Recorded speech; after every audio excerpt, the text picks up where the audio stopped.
Real English for your daily life. Master English together. You finally get off work and somehow your evening still feels weirdly hollow. Like you've been busy but nothing really happened. Yes, and that emptiness can feel more tiring than the work itself, because your brain expected relief and got background noise instead. Quick question. How many things did you do last night? 1, 3, or 10? And please don't say scrolling as the main event. If scrolling counted as a hobby, half the planet would be elite. But this episode is for anyone who keeps thinking, why don't I feel better after resting? This is a B1 level episode, perfect for intermediate learners. Beginners, you're welcome too. And if you've ever finished a weekend thinking, wait, what did I even do? This one's for you. We're talking about why free time can feel empty, and why the goal isn't just more time off. It's better time off. You might have had the food, the show, the group chat, the nap, and still felt off the clock in the worst possible way. Not free, just untethered. Exactly, and that's where two ideas help a lot: restorative leisure and recovery theory. Big phrases, but very human problems. Stay until the end for our word tour, 5 expressions that'll help you talk about rest, energy, and that rare feeling of a worthwhile weekend. And I'm guessing you're listening while pretending to relax, or maybe while lying on a sofa with one eye open. No judgment. I've done that too. We also need to be honest. Some free time looks full from the outside, but it doesn't actually recharge you.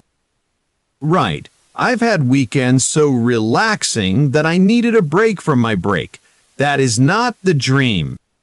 So here's the question we'll keep coming back to. What actually makes time off feel restorative instead of just packaged and busy? And later, we'll give you one tiny trick to make your evenings feel more worthwhile. But first, let's look at the pattern. The strange thing is, a lot of people finally get free time and then feel pressure to use it correctly. Right. And once rest becomes another performance, it stops feeling restorative. It starts feeling like homework. You sit there thinking, I should be unwinding better, and that little should quietly ruins the whole night. Let's make this real. Imagine you get home, drop your bag, open food delivery, and turn on a show.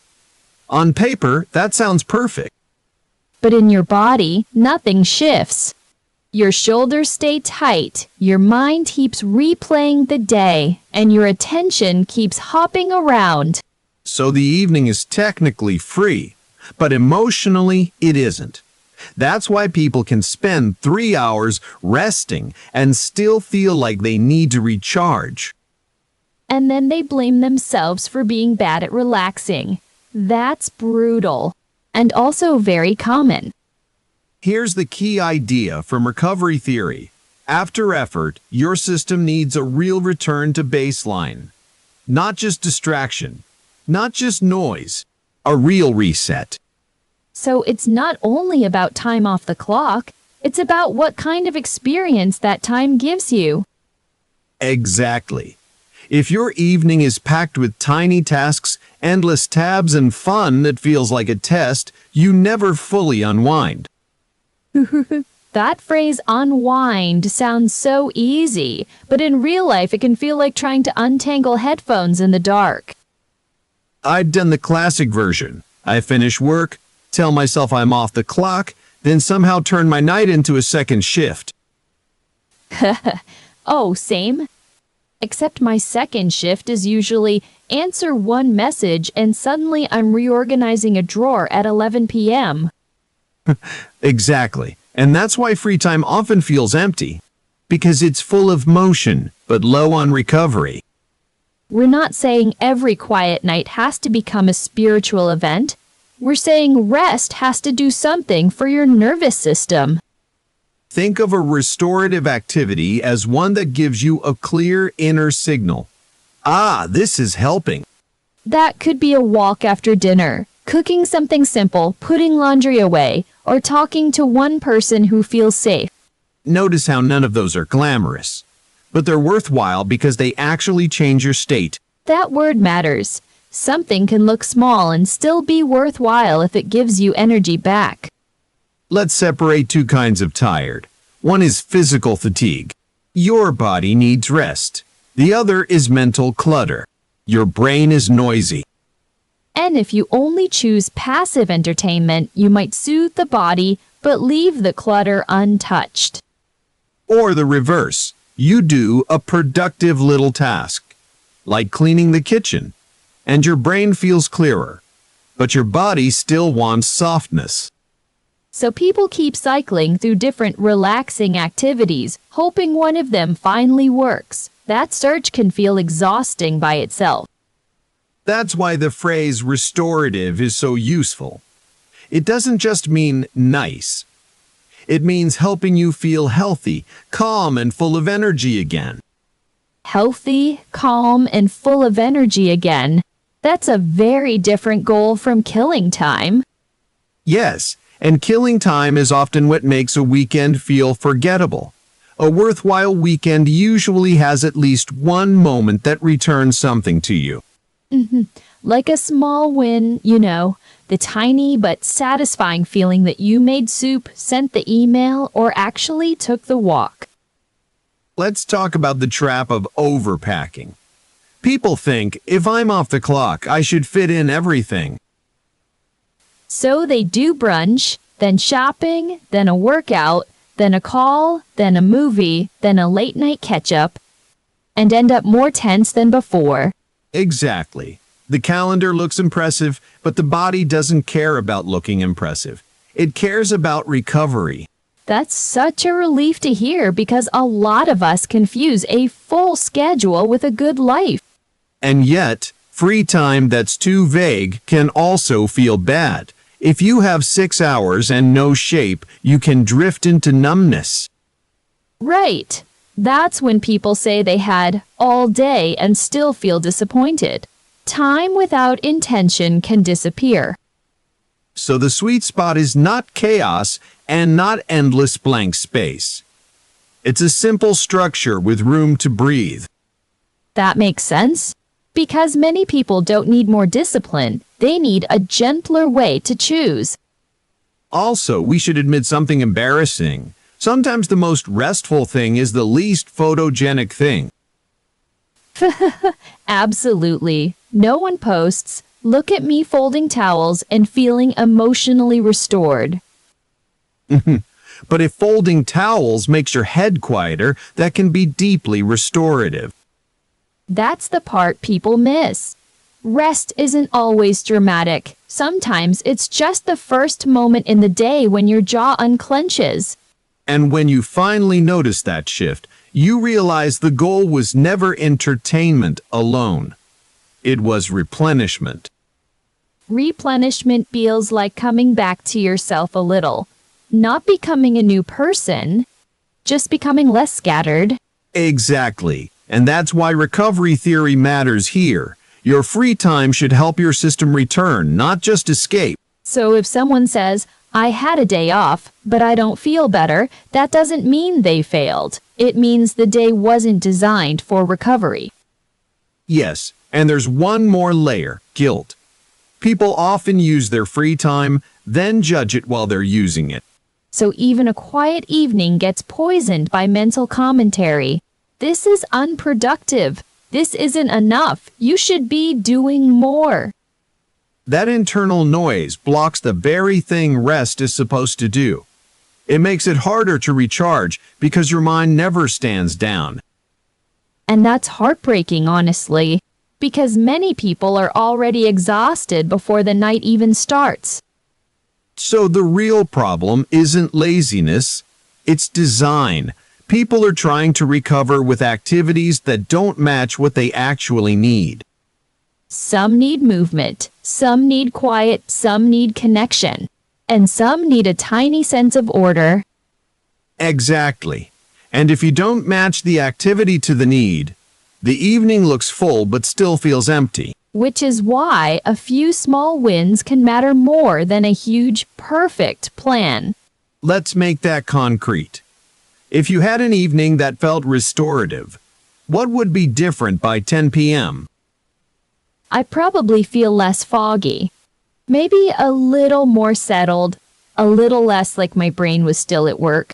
That's the target, not a fantasy night, just a night that gives something back. And maybe a night where you don't need a vacation from your vacation. That would be lovely. By the way, there's a phrase for this kind of helpful rest. It's called restorative leisure, and we'll break it down later. But first, can we talk about how to spot the difference between I'm resting and I'm just filling time? Yes, and that's where the next part gets practical.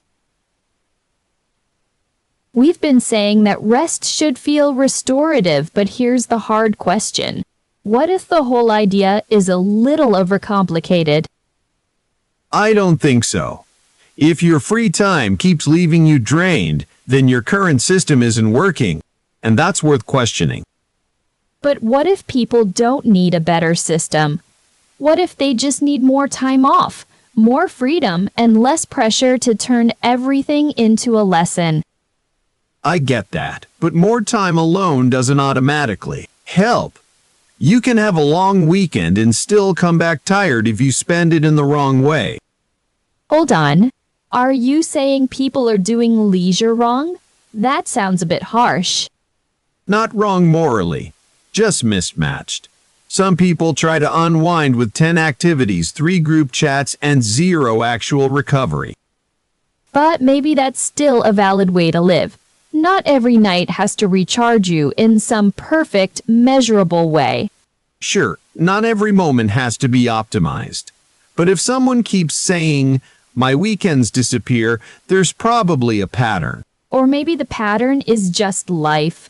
Work is heavy, the world is loud, and people are tired. Sometimes the answer is not redesigning leisure. It's simply surviving the week. That's fair. But survival and recovery aren't the same thing. If you never build recovery into your life, you end up living in a constant deficit. A deficit sounds dramatic, but I do see what you mean. Still, not everyone can arrange a carefully balanced evening. Of course, this isn't about perfection. It's about noticing what actually gives you energy back. And what if the answer is just scrolling on the sofa? That's what a lot of people do, and honestly, it can feel good in the moment. In the moment, yes. But then people often feel foggy, restless, and a little guilty afterward. That's the clue. But guilt might come from culture, not from the activity itself. People are taught to treat rest like a moral test. True, culture matters. But the body also matters. If you're off the clock and still tense, the activity isn't doing enough. So your argument is basically, if the sofa isn't healing you, the sofa is innocent, but not magical. Exactly, and I would never blame a sofa. Sofas have done their best. But let me push harder. Maybe a worthwhile weekend is just any weekend you enjoyed. Maybe enjoyment is the only real standard. I push back on that. Enjoyment matters, but it isn't the whole story. You can enjoy something and still not feel restored by it. Give me a real example. Think about a night of endless snacks and shows. It's fun, but afterward you might feel physically heavy, mentally flat, and weirdly less satisfied than before. So the pleasure is real, but the return is weak. Exactly. A worthwhile activity should be worth your time in a deeper sense, not just in the first 10 minutes. But if we start judging every activity by output, don't we risk turning leisure into another job? That's the strongest objection. And I agree it's real. The point isn't to track joy like a spreadsheet. Then what is the point? Because sometimes this sounds like another productivity trick wearing a soft sweater. The point is to choose with awareness. If you know you need quiet, don't force social energy. If you need movement, don't default to passive noise. That does sound kinder. Less like control and more like care. Exactly. And that's why off the clock matters as a phrase too. It reminds us that being free from work is not the same as being recovered from work. Wait, so the problem isn't rest itself. It's the type of rest. Yes, recovery is specific. A nap, a walk, a chat, a tidy room, a quiet hour. Each one does something different. So if I want to recharge, I need to notice what kind of tired I am. That sounds simple, but it's actually pretty deep. Let's test it with a real-life case. Imagine you had a rough Tuesday. You have one evening to use well. Okay, if I'm mentally overloaded, maybe a long conversation helps more than a party. Right. And if you feel physically drained, maybe a walk and an early night are more restorative than one more social plan. So the debate isn't rest or no rest. It's what kind of rest fits this exact day. That's it. And once you start asking that, your free time stops feeling accidental. It starts feeling worthwhile. I'm convinced that people don't need to be harder on themselves. They need better questions. Exactly. Not why am I failing at rest, but what would actually help me recover tonight? That feels much more humane. And honestly, it makes the whole idea less intimidating. And less intimidating means more likely to happen, which is the whole point. So, we've seen the problem. Free time can look full and still feel empty. And we've also seen the shift. Rest works better when it's restorative, not just busy. Now let's pull out the 5 phrases that kept showing up in our story, the ones you can actually use. We'll break them down with real meaning, clear examples, and the kind of timing that makes them stick.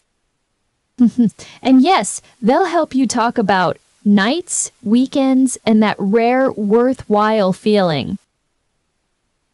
Okay, let's go back to that feeling from the story. The night looked free, but it didn't feel good. Exactly.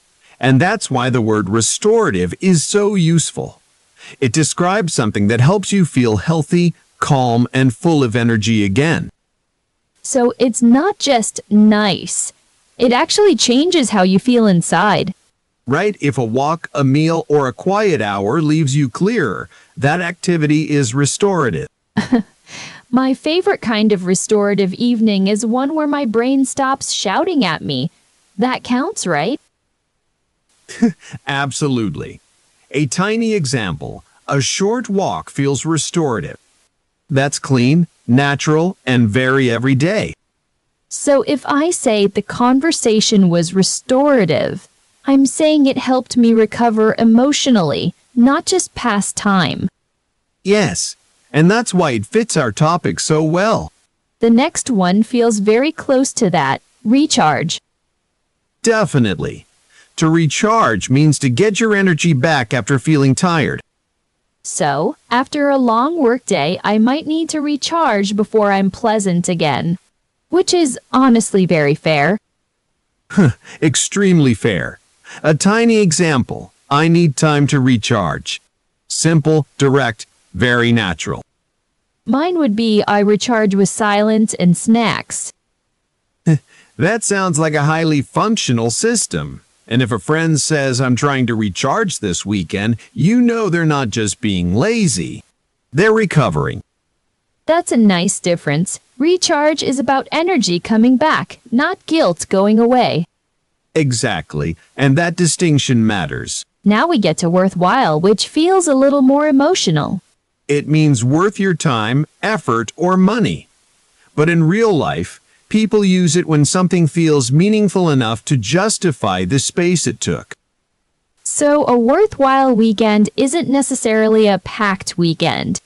It's one that leaves you with something real. Right. A tiny example. That trip was worthwhile. It doesn't have to sound dramatic. Or that hour was worthwhile because I finally cooked dinner and stopped doom scrolling. Honestly, that sounds more worthwhile than some expensive plans I've made. And that's the heart of it. Worthwhile doesn't mean impressive. It means you feel your time mattered. Exactly. And that's a huge shift in how people judge their free time. Let's talk about unwind. This one sounds soft, but I think people use it in very practical ways.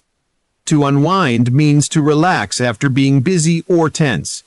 It's what happens when your nervous system starts lowering the volume.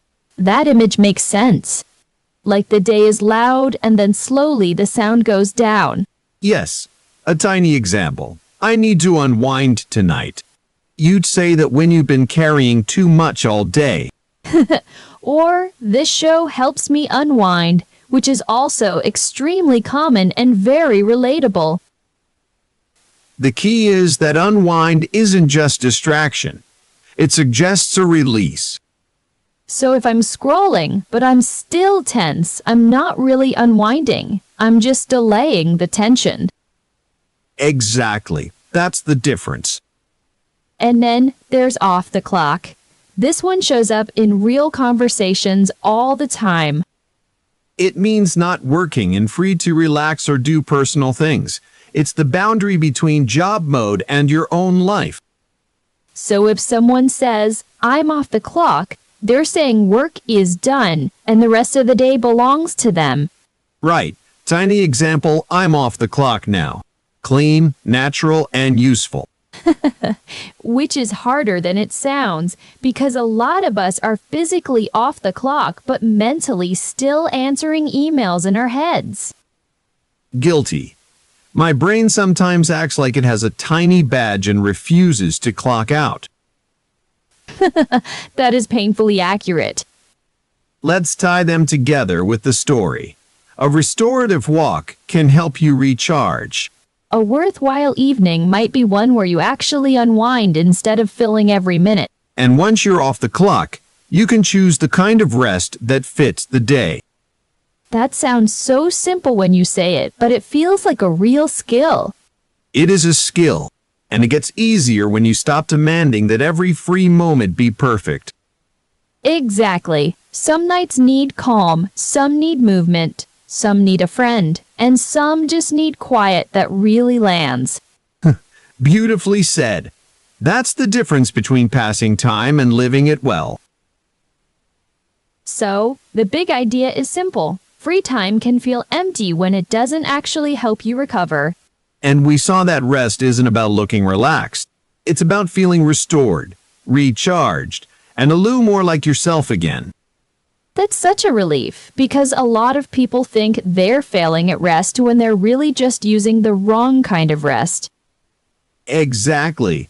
One useful move is to build an energy list. 3 things that really help you feel better, like a walk, cooking, or a good conversation. Another is the 3-choice rule. Body, social, or quiet. Pick one for the evening instead of trying to fit everything in. And the third idea is to ask a better question.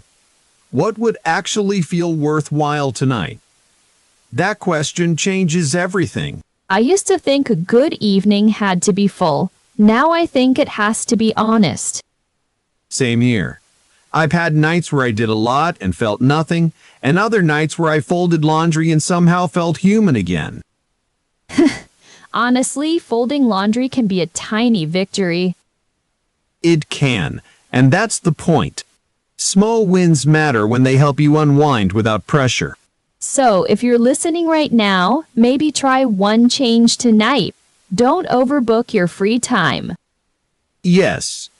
Leave a little space, choose one restorative thing, and let yourself be off the clock without guilt. You don't need a perfect plan. You just need one evening that gives something back. And if it takes a few tries, that's fine. Recovery is not a test, it's a practice. Before you go, we want to hear from you. Tell us in the comments what's one thing that actually helps you recharge after a long day. We read every single comment. Thanks for listening, and see you next time.